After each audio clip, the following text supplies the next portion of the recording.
guys, welcome back to my channel. Mau tahu berita bola hari ini dan bagaimana analisa beritanya? Semuanya hanya di Rosa Bola.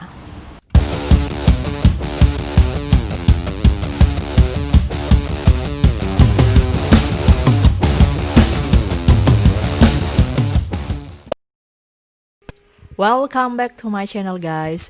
Semoga selalu dalam keadaan sehat dan dalam lindungan Tuhan Yang Maha Esa.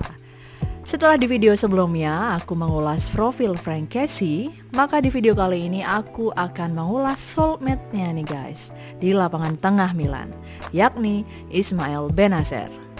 Kombinasi double pivot yang diisi oleh Kessie dan Bennacer ini bisa diibaratkan sebagai jantung yang menjaga keseimbangan permainan Milan sejauh ini. Dan sangat cocok dengan strategi high pressing yang dikembangkan oleh Stefano Pioli. Nah, tentu nggak adil dong kalau aku hanya membahas peran Frank Kessie tanpa membahas sang metronom Milan ini. Oke, sebelum lanjut, jangan lupa untuk subscribe dan nyalakan lonceng notifikasi ya, karena kalian akan menjadi yang pertama tahu berita-berita AC Milan di channelku ini. Jadi sedikit cerita nih, di channel ini aku akan bicara soal kejayaan Milan di masa lalu, terus prediksi dan analisa pertandingan Milan, termasuk tim AC Milan wanita. Dan juga soal komunitas Milanisti yang ada di seluruh dunia. Yang terakhir adalah harapan soal kejayaan masa depan Milan. All about Milan from past, present, and future guys. That's truly beautiful, Rosa. Balik lagi ke video guys. Fakta bahwa Ismail Bennacer merupakan pemain yang berasal dari Aljazair menambah ketertarikanku untuk membahas pemain ini, terutama melihat kedekatan Indonesia dan Aljazair baik dari sisi historis dan budaya. Begitu dekatnya hubungan antar dua negara ini dapat dilihat dengan keberadaan Monumen Soekarno di ibu kota negara ini, yakni Algiers. Lalu bagaimanakah kisah awal Ismail Bennacer dalam mengawali karirnya sebagai pesepak bola? Ini dia beritanya hanya di Berita Rosa Bola. Ismail Bennacer lahir di kota Arles, Prancis pada tanggal 1 Desember 1997 dari ayah berkebangsaan Maroko dan ibu Aljazair. Ia merupakan seorang muslim yang sangat taat dan selalu menjalankan kewajiban sholat 5 kali dalam sehari. Bahkan, di kala pertandingan, ia kerap menunaikan kewajibannya ini di masa halftime break. Klub lokal Prancis yakni Arles FC menjadi klub pertamanya dalam mengawali karirnya sebagai pesepak bola. Musim pertamanya adalah musim 2013-2014 dan klub ini diketahui berkompetisi di National 3 atau kasta kelima Liga Sepak Bola di Prancis. Ia bermain sebanyak 23 pertandingan dan mencetak 1 gol selama berkarir di klub ini. Pada saat usianya menginjak 18 tahun, pemain bertinggi 175 cm ini lalu mampu berkiprah di salah satu liga paling bergengsi saat ini, yakni English Premier League. Bennacer menandatangani kontrak dengan klub Arsenal pada bulan Juli 2015. So, bisa dibayangkan progres karirnya guys. Dari kasta kelima di Liga Prancis, ia langsung dikontrak klub Premier League Inggris. Luar biasa. Dia melakukan debut seniornya di Arsenal pada putaran keempat Piala Liga ketika Arsenal bertanding melawan Sheffield Wednesday pada 27 Oktober 2015. Namun, di Meriam London, Bennacer tidak mendapatkan kesempatan bermain yang cukup. Ditambah banyaknya pemain bintang yang mengisi posisi Bennacer. Pada musim 2006-2017, ia lalu dipinjamkan ke klub Ligue 2 Prancis, yaitu Tours FC. Dia lalu mencetak gol pertamanya untuk klub ini pada 14 April 2017 saat klubnya melawan Sochaux dari tendangan bebas. Pada 21 Agustus 2017, Bennacer lalu bergabung dengan klub Italia Empoli yang berkiprah di Serie B Italia. Nah, di klub inilah pemain dengan berat 70 kg mulai menunjukkan jati dirinya. Di musim 2017-2018, ia tampil sebanyak 39 kali dan mampu mencetak 2 gol. Ia pun mampu mengantarkan klubnya sebagai juara Serie B sekaligus promosi ke Serie A Italia. Walau gagal mengantarkan Empoli bertahan di Serie A di musim 2018-2019, bakatnya sebagai seorang metronom permainan mulai terlihat. AC Milan pun lalu memberikan dana sebesar 16 juta euro beserta bonus kepada Empoli untuk memboyong Ismail Bennacer. AC Milan lalu menyodorkan kontrak selama 5 tahun dengan gaji 1,5 juta euro per musim kepada pemain ini.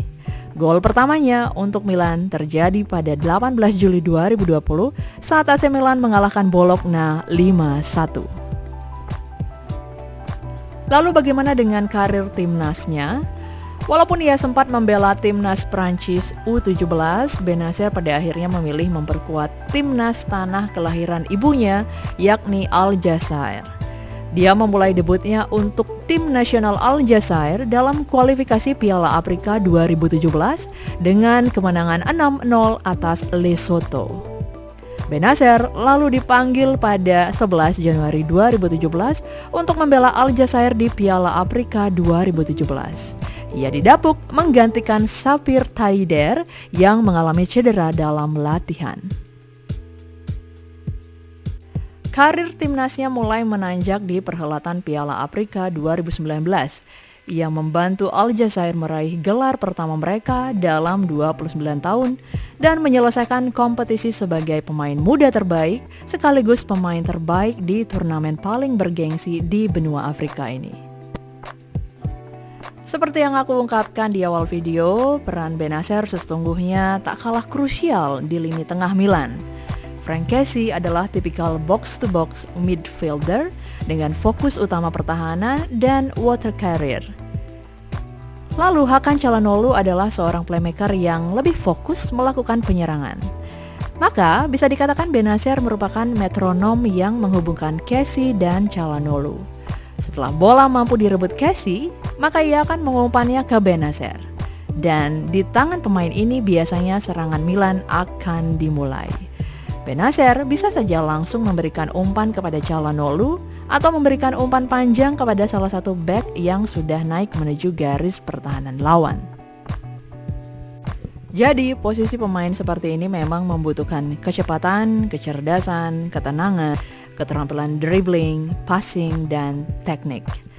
Tak salah jika ia disebut-sebut memiliki permainan ala Andrea Pirlo. Saat memperkuat Empoli, dia menjadi pemain Empoli yang paling banyak membuat passing dengan rata-rata 51,4 per partai dan passingnya juga paling akurat yaitu 86,4%. Namun ketika ditanya siapa pemain yang menjadi panutannya saat ini, ia mengatakan bahwa ia sangat mempelajari karakter permainan Marco Verratti dan Thiago Alcantara. Namun menurut aku pribadi, Bennacer ini mengingatkanku pada sosok Demetrio Albertini di masa jayanya. Ini bukan semata-mata karena mereka memiliki nomor punggung yang sama di Milan ya guys, tapi juga melihat kemiripan gaya permainan mereka. Albertini dan Bennacer adalah metronom AC Milan. Walau mereka mungkin tak banyak mencetak gol dari tendangan bebas seperti Pirlo, tapi mereka memiliki akurasi umpan yang terukur serta kepandian dalam mengatur irama permainan. Mereka pun memiliki kemampuan bertahan yang sangat baik. Dan ingat, mereka pun juga tiba-tiba bisa melakukan tendangan jarak jauh yang powerful dan akurat ketika terjadi deadlock di lini depan AC Milan.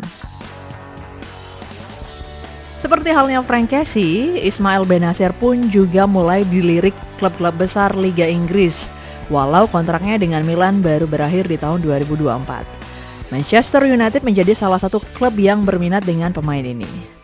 Manajer Manchester United Ole Gunnar Solskjaer mengaku sangat tertarik untuk merekrut Bennacer pada bursa transfer musim panas nanti. Ia menilai sang gelandang memiliki performa yang sangat apik. Selain itu, usianya masih sangat muda yaitu 22 tahun. Di Setan Merah, ia akan diproyeksikan sebagai penerus Nemanja Matic. Manajemen AC Milan dikabarkan siap melego Benacer ke Manchester United asalkan The Red Devils mau membayar 50 juta euro. That's it for today guys. Semoga hari-harimu jauh dari perasaan kesepian. Cukup sih Justin Bieber aja yang merasa kesepian ya guys. Kalaupun kalian merasa kesepian, channel Rosa Bola akan selalu menemani hari-harimu dengan berita AC Milan terbaru. Tetap patuhi protokol kesehatan, stay safe, and well everyone. Thank you banget udah ikutin video-video dari aku. Jangan lupa untuk terus ingetin, like, comment, subscribe, dan share sebanyak-banyaknya. Untuk itu jangan lupa nyalakan lonceng notifikasinya untuk update video-video terbaru dari Rosa Bola. See you in the next video. Bye!